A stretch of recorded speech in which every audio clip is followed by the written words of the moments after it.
This is Smarter Cars, and I'm your host, Michelle Kairouz. Welcome to Season 6 of the podcast. Today we're talking with Felix Petersen, head of Europe for Spin, about the regulatory environment in Europe, the history of micromobility adoption there, and Spin's efforts to expand into numerous cities and countries across Europe. Felix, welcome to the show. Hi, Michelle. Thanks for having me. Can you tell us a little bit about yourself, your background, and how you ended up in micromobility? Sure. So I've been in mobility or in sort of urban related fields for quite a long time. Actually, my first startup that I did in 2004 was around mapping and location and people telling other people where they are. So kind of location sharing and POIs. We actually built our own map because Google Maps wasn't around. We sold that to Nokia, which then became later Nokia Maps, and then Here, which is still, it's now owned by the German car manufacturers, as you're probably aware of. So that's sort of how I got bitten by the whole location bug in a more general sense. I got really interested in how people move around in cities and behaviors in urban environments. And back then we already did a lot of experimentation around using live data to understand flow of pedestrians, flow of traffic, and all these things. And then in 2018, I set my foot on a scooter for the first time. And it was really for me this kind of, I know that's been a bit overstressed, that analogy, but like this iPhone moment. But it really was, because in my career, I think I first got interested in internet when I, for the first time, dialed in with a dial-up modem from one computer into another and realized that there's a whole world out there. And then the second epiphany was probably when I had the first smartphone in my hand, which wasn't an iPhone, it was a Nokia. And I realized, wow, now everyone's going to have the internet on their phone. And when I was the first time on a scooter, I just felt the same. It was the same kind of breakthrough experience where you feel like, okay, this is a really different, lightweight vehicle. Maybe the future of mobility is not just about changing from a combustion engine to an electrical engine, and not just having cars basically work in different ways. But as usually with disruptions, it comes often from a very low end kind of element. And these scooters, it was clear for me from the beginning when I first saw it that they're more on a gadget type of life cycle. They're very lightweight. They're very simple to use, very low barrier. I was instantly intrigued and became partnered with Lukasz Gadowski with Circ, which was one of the early European player in this space, in the micromobility or scooter space. And that company got acquired by Bird last year. And then I started really conversations with the leadership, with the founders of Spin, and really felt like this was very much along the lines of where I saw the industry going, and was very much aligned with the findings that I had from this 1 year of sort of Wild West scooter operations, and it was a lot more aligned with my personal values. But it was clear to me that that Spin had the right approach there, and I was very excited when we got to the point where I was invited to lead the expansion in Europe, and thought it was a great opportunity. And yeah, here we are. So Spin started in the US with shared bicycles, then pivoted pretty quickly to electric scooters, was bought by Ford Motor Company in 2018. And as you noted, Spin has now expanded into Europe beginning earlier this year. Can you tell us about that expansion into Europe? Which countries and why? Sure. So we started thinking about Europe last year. The year seems so long these days. End of last year, and then we launched our first country. There was obviously COVID and a lot of uncertainty in the market. But we launched our first country, Germany, in June. And then we quickly followed suit with our first markets in the UK, where we have the license or won the pilots for 7 markets now in the UK. And now we are looking into expanding into Spain as well. So in Germany, we are in 12 markets now. We've been really expanding in sort of the Western region, which is a very densely populated area, which is kind of the core, you could say the core of Europe. It's an urban area of 13 million. It's called the Ruhrgebiet in the Rhineland. So that's where we've been expanding and concentrating our operations mostly on. Then in the UK, as probably most of your listeners are aware, there has been an acceleration of e-scooter piloting. So there was a lot of pilots that have been awarded and started. So we were lucky to get 8 of these pilots, and we've been running them for the next 12 months now. We launched a city called Milton Keynes, and just as of last week, Basildon in Essex. And we're going to launch 6 more markets now in December and January. And then Spain, also really interesting markets. We expect to announce the first markets to open in Q1 2021. So, Germany and the UK both had banned scooters or didn't allow scooters, if I recall. Can you tell me a little bit about, perhaps starting with Germany, what has their approach been to scooters and also to shared bikes? Can you give us a little history on how Germany has approached micromobility? Yeah, I mean, Germany is an interesting case because it's actually less regulated than most people think, which is not, I mean, I'm German, so it's kind of surprising to me. But what happened in Germany in 2019 was the vehicle got regulated on a federal level. So the vehicle agency in Germany, KBA, they basically specified the vehicle. And from a safety standard, I think they set a good standard there that is now a lot of other countries are orientating themselves towards in Europe, including the UK. So they were the first to require, for example, 2 independent brakes, reflectors, and quite a few very sensible safety features. But then because Germany is a federal country, and not unlike in the US, the states are actually, states and the city are regulating it on a local level. The actual use of public space has never been properly regulated in Germany.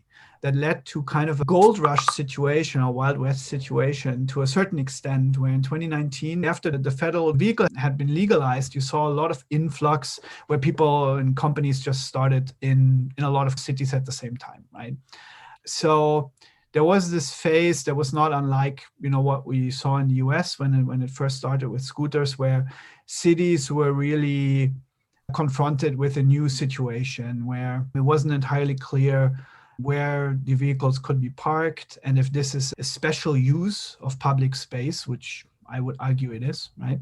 And that has led to a situation in Germany where there was certain backlash against how the companies conducted themselves. And we obviously looked at that situation very, very closely. And now there is some interesting movement in cities with cities like Berlin saying, we are actually in charge here. This is a transport system and it needs to integrate with our vision for mobility. And we want to regulate this on a local level and want to argue that this is a commercial use of public space. And so there are certain rules that apply around it. And that would basically give then finally German cities the possibility, for example, to run tenders and to really choose the operators and to define the rules with which you can operate in that city.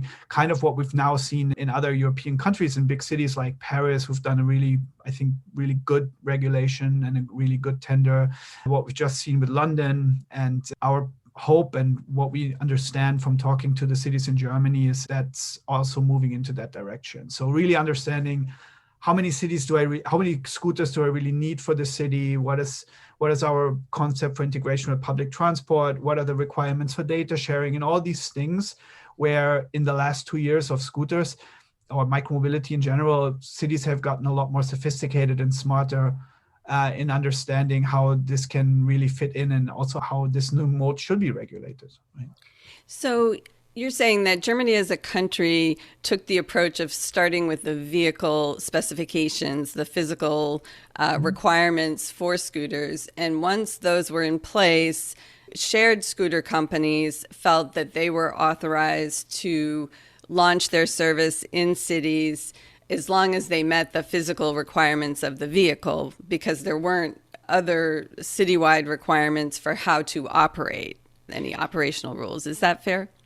Yeah, exactly. So as soon as you have a road legal vehicle and it's participating in general use of public space and just participating in traffic, it's actually not regulated. And there's been also some discussion around shared bikes around this, a couple of lawsuits between cities and shared bike operators, if this is special use or general use of the public space. And that's really the key to whether cities are able to regulate or not. I see. So special use in Germany allows the city to have more specific regulations, and general use, you just ride with the traffic and you're like every other vehicle. And how about the UK? They also did not permit scooters early on. How has their environment developed? I think one thing to point out, which is really important in terms of the UK, is scooters are still illegal in the UK. The only thing, and this is really important, and I think they have a good point there. What they fast tracked was the pilots of hire schemes, and of course, these hire schemes are really in a much better position to actually aid the fact finding and really understanding how it works, because they're all connected. The data can be shared. Safety can be much better provided by centralized rental schemes like ours, where you have certified mechanics. We're aiding these pilots with a lot of research and data sharing we're doing with the government in the UK. So I think really, to the credit of the transport agency in the UK, is that they're really serious about trying to understand this new mode. And they're quite keen on data sharing, on understanding the rules and regulations around it. All these trials are limited to 12 months. There's a lot of also academic research that's accompanying this. So I think actually this was a really interesting way how they approached it, right? They saw on the one hand, they saw the need to accelerate this new mode because of COVID and socially distant safe travel methods, as they also saw that some fraction of public transport ridership was more reluctant to use it, and just getting everyone in a private car, especially in Europe, is really not the solution. So I think they saw the need to act. But of course, a city like London is quite unique in the world, right? It's 8 million people. It's huge. You have 1 or 2 million commuters coming in and out of the city every day. So it's a highly complex city where space is already at a premium. So they really want to understand, how do we do this right? And Transport for London, for example, is a very sophisticated agency. So I think the way they approach it is pretty interesting. And they're, of course, also profiting from a lot of learnings that were already done in countries like France or Germany, how to do it, how to not do it, the different cycles that these markets have already gone through, from kind of a Wild West to we shut everything down to we're regulating it in a proper way together with the operator, so that we really gain a transport system that can also be profitable for the operators. And I think a lot of that has gone into the trials in the UK, and we're quite excited about how they're approaching it. There's a lot of good thinking that went into things like equity zones, understanding how to make this new mode of transport available to a largest group of people possible, and safety standards, etc. It's interesting. So you can't buy a scooter direct to consumer and ride it in the UK, but you can use one of the shared scooter programs where those pilots are operating. Yeah, exactly. So you can buy it, but you cannot use it on public land. So private scooter use is still illegal. And that's an important point to make, actually. So, what are the other countries in Europe where scooters are still not allowed? And where do you think the other attractive markets will be in Europe for scooters, at least when they're permitted? Europe is such an interesting, very heterogeneous market. I think there is a kind of a general sort of north-south split, where in the north you have a very strong biking culture and a very strong infrastructure that's already in place. So countries like Denmark, the Netherlands, also a lot of student towns in Germany have a very strong bicycle culture. In Copenhagen, already 40% of the trips, of the inner city trips, are done with micromobility as a mode, right? So either bicycle or scooter. Then, of course, there you have challenges around weather and seasonality. In the Nordic, you have a strong bicycle culture, but then at the same time, it gets really cold, icy and snowy and windy. In the south, you have less of these issues, and you have a strong micromobility culture. It's just a different one. So for example, in Spain and in Italy, we see a very large uptake of mopeds. I think they actually call it scooters, but it gets very confusing. So the small Vespa-style mopeds, where you already have quite successful uptake, because that's been the culture all along. It is also micromobility. It's just not bikes, right? It's something else. So yeah, I mean, it's really, every country is quite different. I think one of the interesting last remaining countries that haven't allowed scooters at all or introduced any scooter sharing schemes is the Netherlands. I think part of it is probably to protect their strong bike culture, and also because in a city like Amsterdam, you already have very low private car usage. So they really have to understand how to integrate another mode into that infrastructure, right? And I think they're also being very deliberate and very careful. So it has been the UK. Ireland is another country that hasn't seen scooters yet. All the other countries have it in one way or another. And you really have these different phases and stages, and it's very different. Some of these markets are still driven by this initial first phase of just curiosity. Oh, what is this? Let me try it out. And people taking it for a spin and doing joyrides. Maybe the cities not being yet as clear around the vision, how they integrate it into their transport systems. And then you have these very advanced cities, and that has been accelerated through COVID, Paris, Brussels. I mean, in fact, Paris has really stated a very clear mobility vision, the 15-minute city where you're able to reach everything within 15 minutes, really proposing, not just sanctions on what you shouldn't do or certain modes of transport that should be sanctioned or should be made more expensive, but really turning it around and painting a picture of this is how we want it to work and this is how our city could look like. And London, very similarly, with 100 years experience of really strong public transport system. And they've been much more deliberate on how we bring this together, how to integrate it into transport endpoints. And generally speaking, of course, in Europe, we have very strong public transport options already, at least in the big cities and sort of the more northern European cities. So of course they want to protect these systems and want to really understand, is this just a nice add-on, or what does this really add, and how do we integrate it best, and what are the strengths of this new mode? So I think in that way, Europe is probably the tier 0 cities, I would call them, the big metropolises in Europe, are probably the most advanced in terms of their thinking there. So it's a real challenge for operators like us to win these tenders, but it's really bringing the whole industry forward and us as a company forward as well. US is more, it's a huge market, but it's a bit more homogeneous in terms of how the cities work. And of course, there are also large regional differences, but I would argue in Europe, it's even more diverse and more heterogeneous. How are you thinking about the mix of form factors evolving over time in these European cities? There's been a lot of questions around whether kick scooters are really the right form factor. They've been incredibly popular, at least in the US.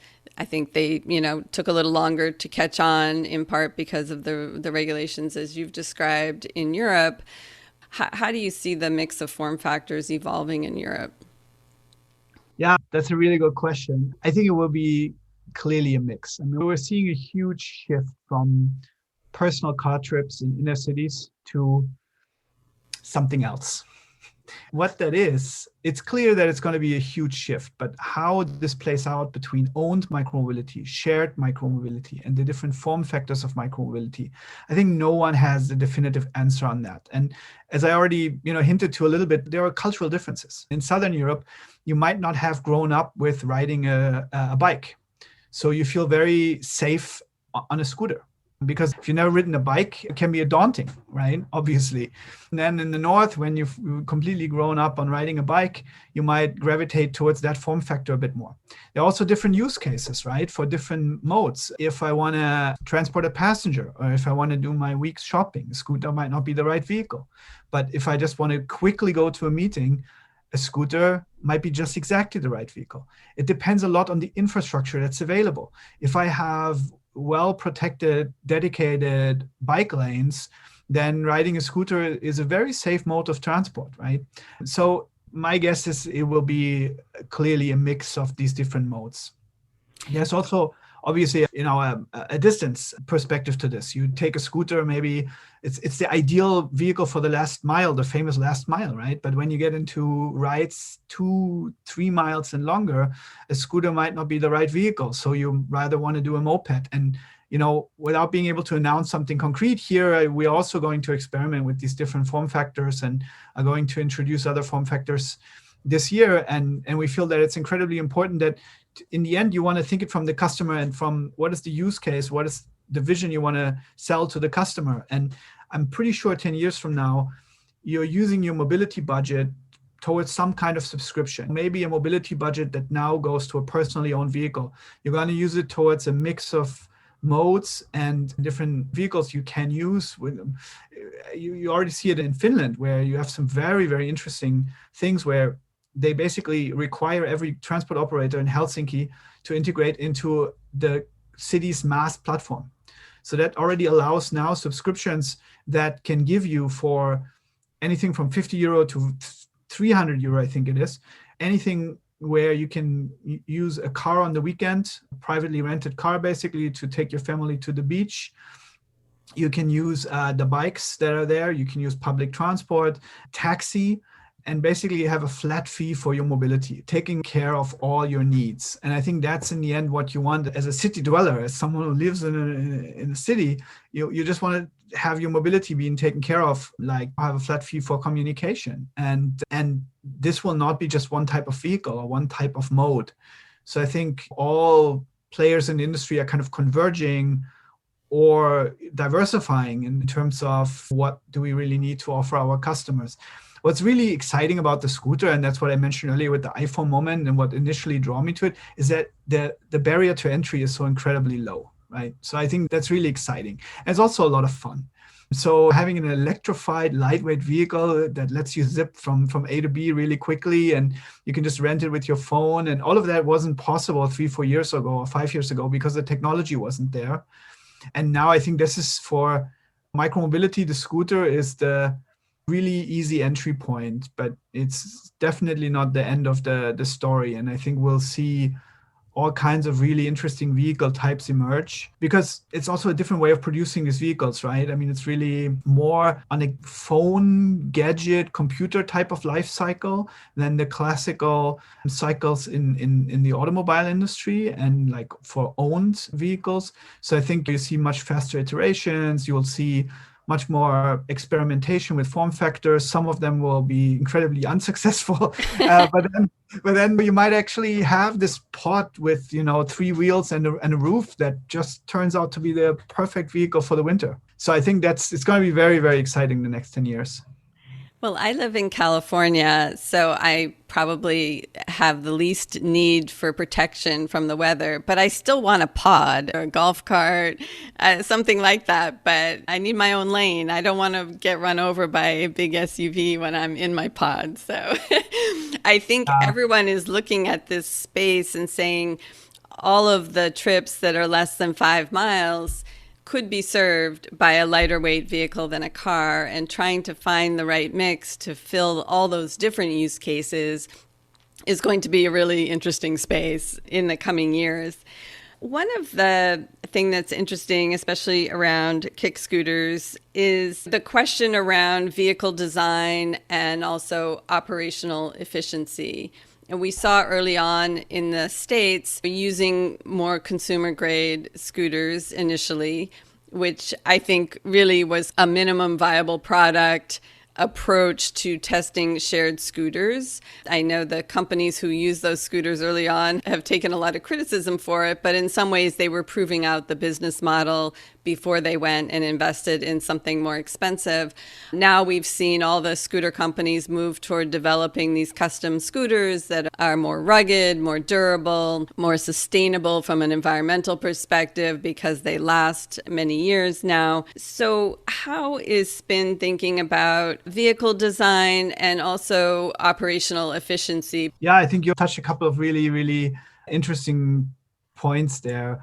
I mean, I've been an investor for a couple of years, and of course, you always look at the unit economics. You understand, can this be a viable business model? And then I think last year, with WeWork and Uber business models really coming into question, I think a lot of initial reaction was, oh, can this ever be profitable? These things, they last 3-4 months. What are the unit economics on this? And I was always very bullish on the unit economics per se, because I mean, if you look at the pricing, it really started with like a pay per go, pay as you go model.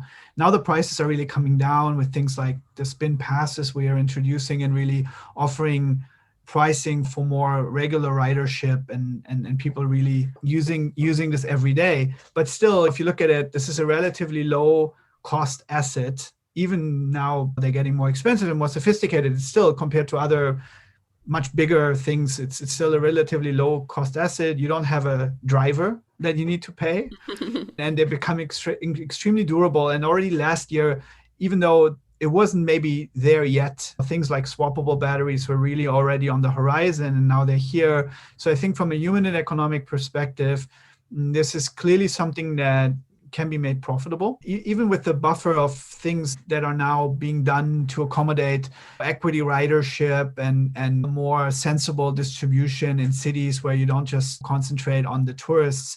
It's still a very viable business model. And that's, yeah, the advances there are largely driven by operational efficiencies. So I mean, swappable batteries play a big role. We are now rolling out our first markets where we're really going into swappable batteries, and we're charging the batteries or collecting the batteries, exchanging the batteries with electric cargo bikes.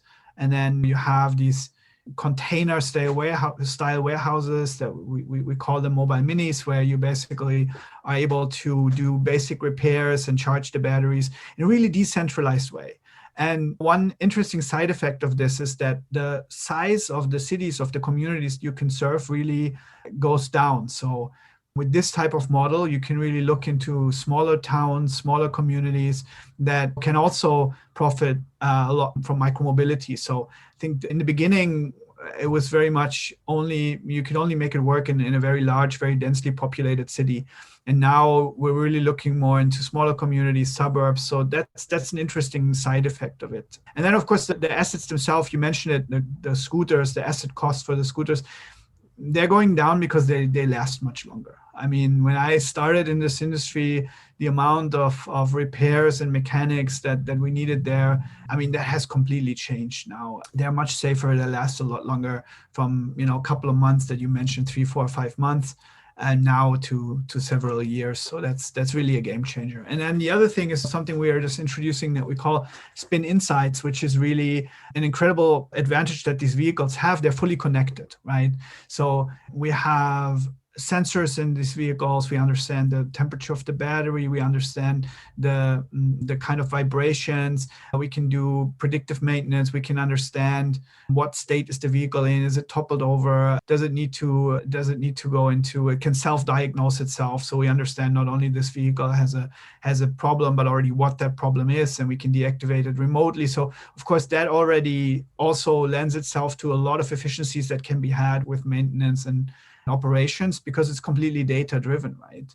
And that's actually one of the there's never been a vehicle introduced in 100 years, and now this new vehicle that's been introduced is basically, they're all fully connected. So we understand the individual vehicle, but we also understand, of course, demand and where it's moving in the city, and all the data we are now sharing also with these trials. I mean, that's something that hasn't been possible with cars until quite recently.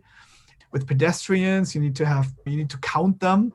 Bicycles, you need to count them. I mean, for a city planner and for an operational planner, it's really amazing that these are all Internet of Things, basically, on wheels. Yeah, vehicle intelligence is a super interesting area, as you point out. The ability to self-diagnose, to understand the problem, and to do predictive maintenance and things like that seems like it's a really important feature going forward. You mentioned swappable batteries. Certainly, it seems like it's cheaper to swap a battery than to collect a scooter, charge it, and then redistribute it. What are the other operational concerns around batteries?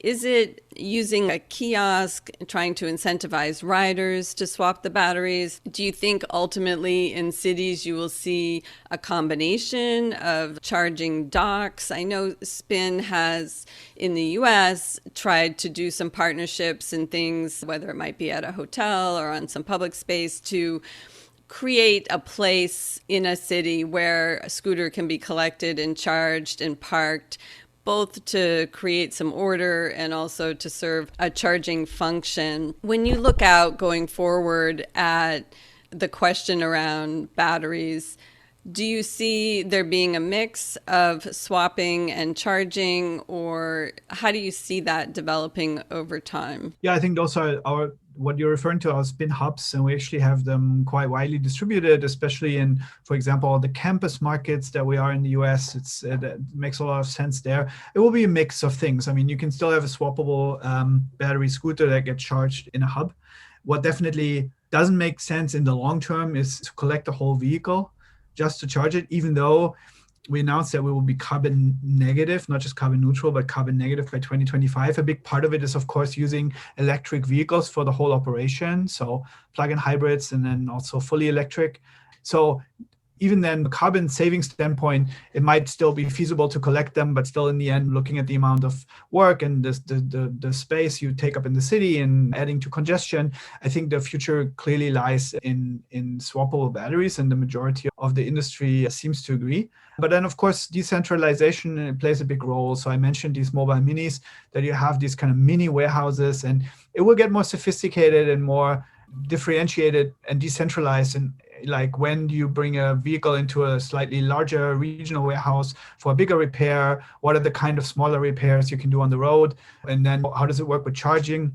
We don't believe in user swapping batteries because there's clearly a safety component to this, and we'll study it. But for now, we've always done really well at Spin with completely in-sourced operations. That was one of our key points from the beginning. So we never had a charger network or a kind of a gig economy style model, which always allowed us to be quite efficient. And the more sophisticated operations get, the more you need to rely also on properly trained staff, right? I think this kind of gig economy model that really only worked in the first phase, where it was a bit of like, you put these gadgets on the street and people somehow charge them at home and throw them in the back of a van. I think that time has completely passed in the industry. So it really relies on more sophisticated data-driven operations, understanding what does this vehicle need, then it needs a properly trained workforce. So while we want to go decentral, we still want to do it with properly trained Spin staff. But there's clearly a lot to learn, and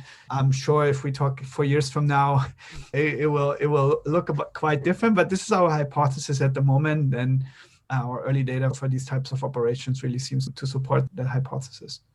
And then one other important point is, with talking about multimodality, what's really interesting, of course, is to have the same battery system for different vehicle types, right? I mean, that will be also a real game changer when you have the same type of batteries in a moped, in a bike, and in a scooter, which will then allow for really efficient operation with these mixed style fleets that we'll see in the future. It seems like for the industry as a whole, having an industry collaboration across providers would also be something that would be more efficient. Is there any attempt in European cities to create some common infrastructure on the charging side or on the parking side to corral things and allow a place where all the different providers could charge the scooters? Yeah, I mean, I think clearly we've seen some of these things, especially on the parking side in the Paris tenders and the London tenders. But of course, one thing that cities the first thing that cities need to have is the data to understand how are these vehicles utilized, where are they utilized. And so that's sort of the first step. And I think they all arrived at that conclusion that really having a shared data platform for the cities to understand what's going on and utilization and all these things is the first step. But then, for example, in the UK, it was actually interesting to understand that they want to see also different approaches. And they actually want to understand how do different approaches to certain problems work. And then really look at that after a year, accompanied by research and trying to understand how to evolve this further. I mean, one thing is clear. This is an interesting public-private kind of partnership, right? I mean, if you have public transport, it's paid for by the city, subsidized by the city, and it's clearly something that is mostly run with a very big, government influence. Of course, the micromobility systems, they need to achieve some of the same things like, equitable access and a good distribution and integration with public transport. But then again, it's still privately run operations, which is of course part of the appeal, because there will be a faster clip of innovation. Some of these things, they wouldn't even be here if it wasn't for someone who had the crazy idea to stick in IoT to almost a toy and just try it out, like a minimum viable product. So I think the cities, they're walking a line, and I think some cities are doing this in a really good way, to not hindering that innovation and really trying to leverage this to accelerate the change in their cities. I mean, they see it as a chance. Like, they have clearly stated goals, whether it's CO2 reduction or that 15-minute city in Paris. They really want to accelerate that change, and they understand that private companies can help accelerate that. But then, on the other hand, of course, you have to set some ground rules and understanding that balance. And some cities have regulated in smarter ways, others in less smart, and they're now adjusting and tweaking. I mean, in the end, of course, this needs to be shared infrastructure, but it also needs to leave room for innovation and not lock the companies too much in for this is exactly how you need to operate for 2 or 3 years. I think it needs to have that element of evaluating, looking at the data, looking at it together and saying, hey, maybe here we assume not enough parking spaces. So we should really change the way parking works. So people didn't understand that this is a dedicated parking spot. It's a mix then of qualitative research, asking people, and looking at quantitative research, looking at the observed behavior, and then understanding where do we need to tweak, right? Where do we need to make changes? And we're just at the beginning. So we've talked about battery and charging infrastructure and parking. The other piece of infrastructure that people feel the European cities have done much better is carving out space on the roadway for protected lanes, places where micromobility devices can ride and be safe from car and other vehicle traffic. How are you thinking about developing infrastructure on city roads in Europe? Yeah, I mean, this has been a very exciting year for this. I mean, in Berlin, my hometown, they introduced these pop-up micromobility lanes, which are not so pop-up anymore. It was clear that they would be there to stay, but like clearly marked, really taking away one lane in key streets. Then in London has been long working on these bicycle superhighways, which is a very, very exciting piece of infrastructure, because it really allows, it will be like, those are roads, and Berlin is also planning on building some roads that are not even in touch with the regular traffic. So it has either bridges or dedicated right-of-ways. And it would really, for the first time, then makes electric bikes or scooters a viable device also for end-to-end commuting. So even going 5 miles, 10 miles every day to work back and forth. And that kind of dedicated infrastructure also allows for different speeds of micromobility devices. I mean, that's something we also have to take into account, right? And there will be some electric bikes that are quite quick, and then you have traditional bikes that might be much slower, and then you have a pod in between. I mean, the space that these, like, that's why I like to call them micromobility lanes, not bicycle lanes anymore, because if we want to accommodate the different form factors, they actually need to get even wider. So I really applaud that a lot of cities have now, already before COVID, but now even more accelerated, really just took a lane off the road, protected it physically. That's really important. And we've seen Brussels trying, for example, something quite radical, where they gave pedestrians and bikes the complete right of way and changed the maximum speed limit to 10 miles per hour. I think they changed it, they rolled it back a little bit now, but that was during lockdown, the first reaction, right? Just here, and basically outside of where I live, I live in Lisbon. When I came here, Lisbon is very, I think, representative of Southern European cities that might not have such a strong cycling history, and didn't have a lot of cycle infrastructure when I moved here 5 years ago. Now, just in front of my house, there's a dedicated bike lane, and I actually have to look left before, 3 years ago, it was very unlikely that you'd be hit by a bike. Now you really have to look, and you can really see a change in behavior with drivers as well, with car drivers.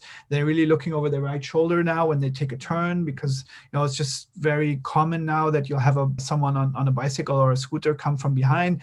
And it's really interesting to see how in the last 2-3 years it probably moved more than in the whole 10-20 years before, and it's accelerating. And I mean, we know from our own data And it's also, pretty common sense that if you provide the infrastructure, people will start considering these alternatives. So yeah, I mean, you can't wait. And Lisbon is probably a really good study for this because they had basically no bike trips as part of the inner city trips. Then they built the infrastructure, and now the trips are there. So it's almost a perfect experiment. And I think we're seeing this in a lot of cities right now. Of course, European cities have some challenges. I mean, US cities generally have more space. So actually, once you guys get to the point where you're also systematically changing car lanes into micromobility lanes, I think the US actually has a bit of a structural advantage there. Of course, in Europe, you have a lot of cities with small, very narrow old towns, cobblestone, and these additional challenges.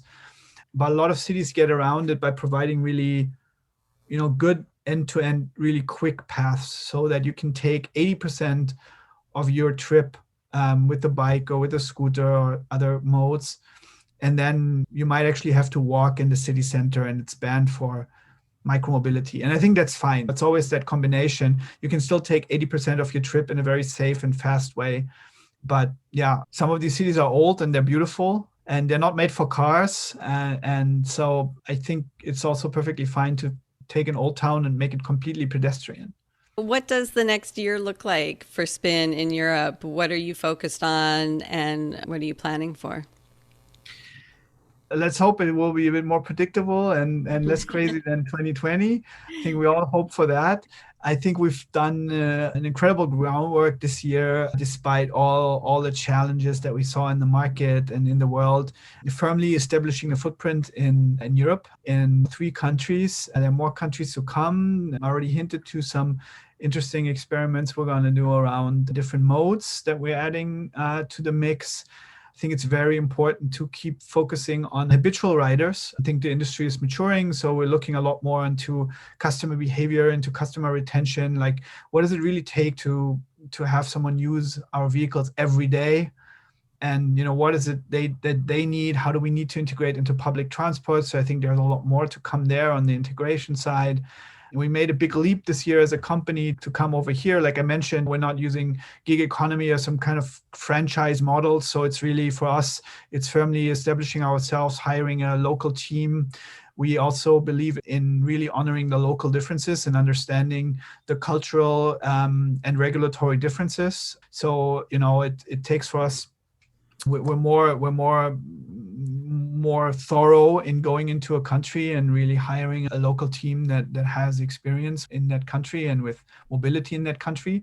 And so we've been actually quite quick this year, and hopefully we'll be even quicker next year, all while standing true to our values and never launching in a city without the city consent. We call it our partnership promise, having this internal operation where we can really stand for quality and safety, all of that with profitability and firm sight. So that's a challenge, but we believe that Europe is clearly one of the most amazing markets, giving the culture here, the strong cycle culture, and just the sheer density of some of the areas and the big cities, beautiful big cities we have here, like London or Paris or Barcelona will be a really interesting one. So, I mean, as a micromobility company, you have to be a player in Europe. That's clear.